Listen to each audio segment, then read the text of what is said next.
પૂરમાં વિદ્યાર્થીનીઓ સાથે જે અણબનાવ બન્યો અને આ બનાવ બાદ પંચમહાલનું તંત્ર પણ એલર્ટ બની ગયું છે, સતર્ક બની ગયું છે। સરકારી પ્રાથમિક શાળાઓમાં અભ્યાસ કરતા બાળકોને સરકારી બસ સેવાનો જ લાભ લેવા અનુરોધ કર્યો છે। આ અંગે જિલ્લા પ્રાથમિક શિક્ષણ અધિકારીએ જણાવ્યું હતું કે જિલ્લામાં આવેલી પ્રાથમિક શાળાઓમાં અભ્યાસ કરતા બાળકો શાળાએ આવવા જવા માટે અન્ય કોઈ જ વાહનોની વ્યવસ્થા ન હોય ત્યારે એસટી બસનો જ ઉપયોગ કરે। સાથે આચાર્યોને પણ સૂચના અપાઈ છે કે જો સ્કૂલ સુધી બસનો રૂટ ન હોય તો એસટી વિભાગને રજૂઆત કરવામાં આવે અને રૂટ શરૂ કરાવવામાં આવે। सरकारी शालाओं में ट्रांसपोर्टेशन की सुविधा उपलब्ध है।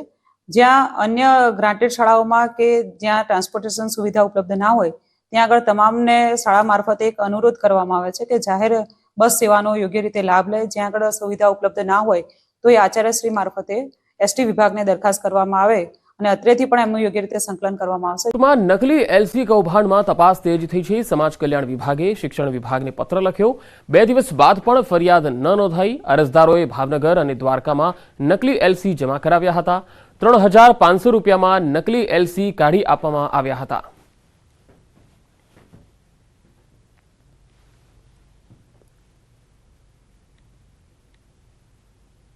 પડધરીમાં પશુ બલિ ચડાવવાની ઘટના સામે આવી, જેમાં વિજ્ઞાન જાતા ખુદ ફરિયાદી બન્યું। જે મામલે ભુવા ભાયાભાઈ સોલંકી તેમજ પશુ બલિ આપવા આવેલા 2 પિતા પુત્રોની અટકાયત કરવામાં આવી। આ મામલે કબરાઉ મોગલધામના મહંતે પણ સખત શબ્દોમાં પશુ બલિની ઘટનાને વખોડી અને સાથે પશુ બલિ આપનારાઓને કડક સજા કરવાની માંગ કરી।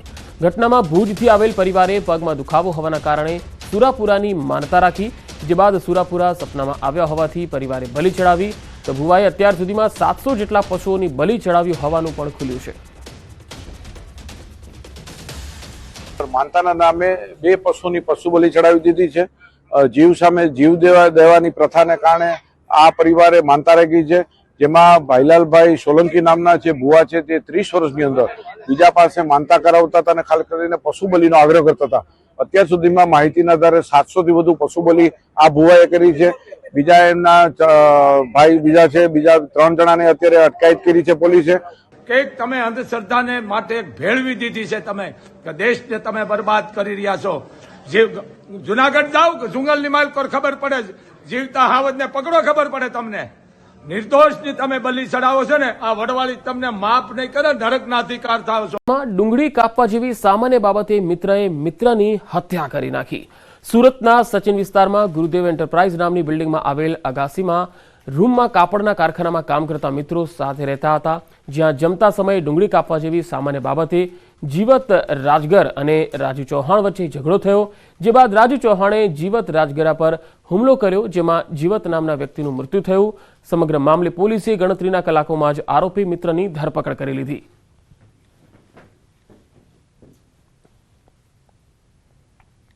ગઈ તારીખ 31 અને પહેલી તારીખની રાત્રિના બંને વચ્ચે જમવાનો બનાવ અને એ બાબતે કાંડા કાપવા માટે બંને વચ્ચે ઝઘડો થયેલો અને ઝઘડામાં આ કામના આરોપીએ જીવતને કોઈ પણ હથિયારથી મારતા અને ધોકો મારતા એ મરણ પામેલ છે। આ બાબતે હત્યાનો